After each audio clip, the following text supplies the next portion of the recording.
आज एउटा इमेल आयो मलाई चाहिँ नेसनल इथनिक ब्रोडकास्टर काउन्सिल अस्ट्रेलियाको चाहिँ नेसनल इथनिक ब्रोडकास्टर काउन्सिलबाट चाहिँ एउटा इमेल आयो।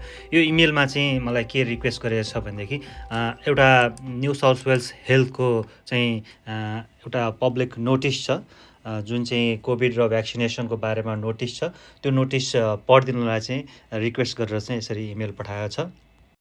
यसरी vulnerable people staying safe in winter, जाडो याममा चाहिँ कसरी सुरक्षित बस्ने भनेर चाहिँ winter can give you your self extra, यत्रो 500भन्दा लामो वर्डको चाहिँ यो स्क्रिप्ट पठाएको छ 2 पेजको होइन।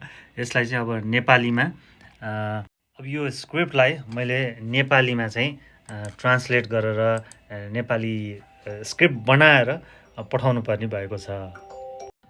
This winter